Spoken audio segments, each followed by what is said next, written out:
I am here to talk to you about drugs in 8th grade and 9th grade. You need to be realistic and hear me out. You want to be a great parent for your child. All right, parents, it's fighting time. I'm your coach, Coach Stef of Stef's Middle School Souffle. Okay, I'm turning this music off. All right. I am here today to talk to you about drugs. And we're going to have a realistic conversation because it's there. It's an epidemic right now, I feel like, with vape, with weed, and with alcohol, but for sure, the vaping. Okay, so I need you to hear me out. Number one, do you see this word? It's called proactive. Do you know what that means? Proactive means you're going to do everything it takes to prevent drugs, alcohol, and whatever, vape, weed. I don't care. I don't care what category drugs fall into right now. You need to be proactive. I need to be proactive. My first step is don't be stupid, parents. Don't be stupid.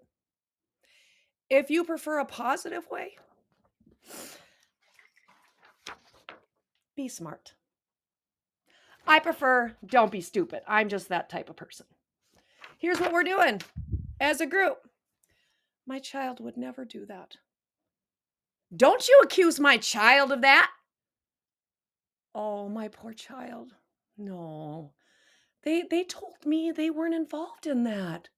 No. Come on now, you guys. 8th grade parents, 9th grade parents have the attitude that it is possible that your child could be drinking, smoking, doing vape. It is possible. It is probable. Here's why. I don't think a lot of us understand peer power. Now, peer pressure, that just doesn't have the oomph I'm looking for. I am saying peer power. They don't care what I, as the teacher, say. They don't care all the time what you say as an adult. It's about the peers. And you are who your friends are at this age. So you need to be mindful, who is your child hanging out with? Who are they? Meet them. Have them over. Get to know them. It takes time. It takes energy. You are tired. I don't care. I don't care. Put the time and the effort into your child. Do not let them isolate too much. Know their friends. Okay, next step, which leads me to supervision. Provide opportunities for you to supervise your child in a group or alone. Spend some time with them.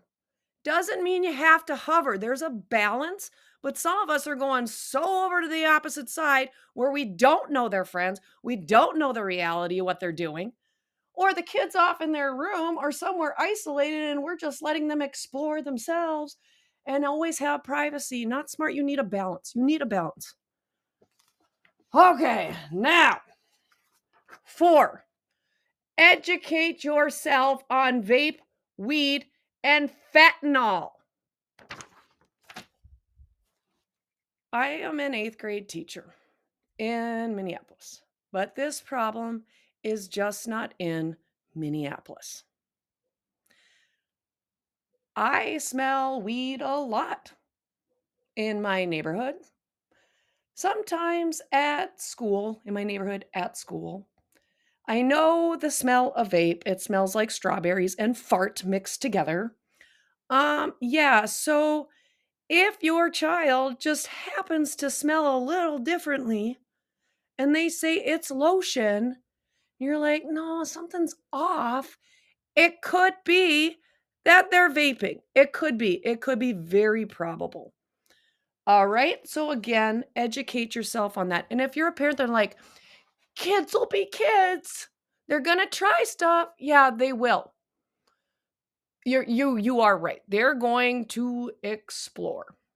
But the problem is with this fentanyl stuff, kids are lacing weed, vape, whatever, with fentanyl. Educate yourself on that, please. And am I being harsh today? Yep, I am. Because I do think it's an epidemic and I don't think we're doing a very good job with it. So please educate yourself. Not only that, if you say the excuse like, oh, kids will be kids, they're gonna explore this stuff. Just know you also gave them a phone with social media that can look up how to cover up vape smells, how to lace something with fentanyl.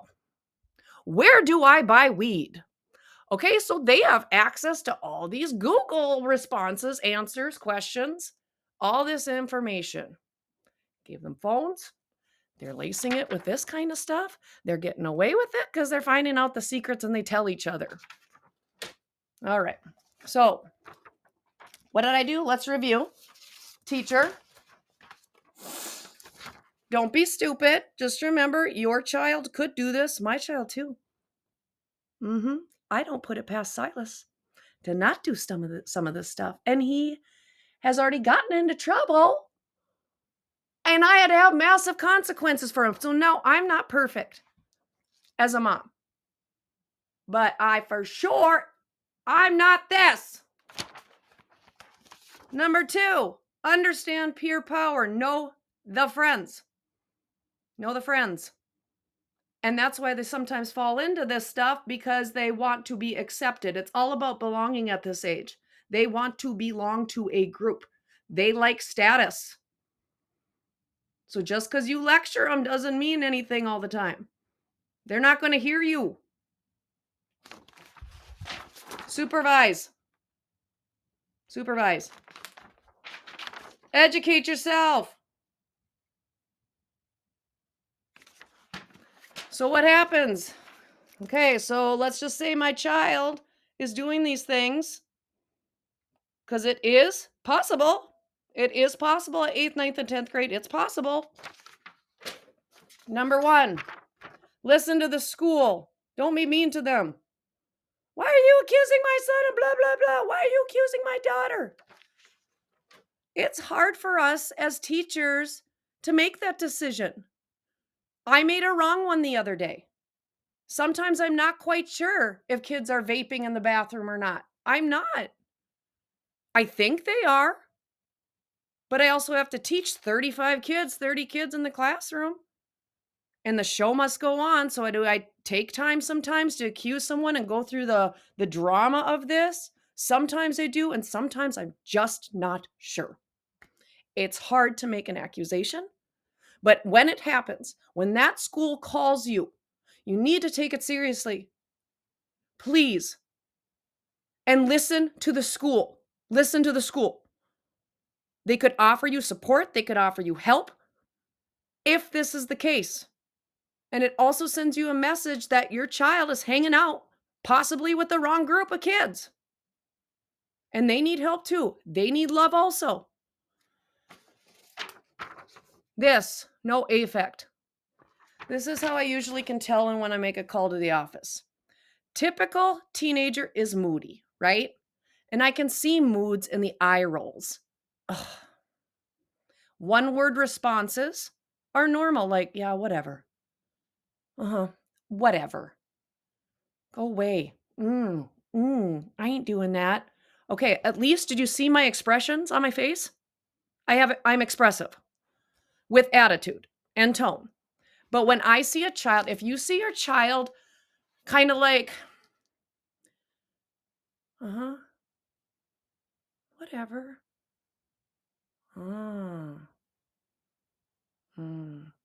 If there's like nothing here, like, hello, and you've seen a change in that, it is a possibility they are vaping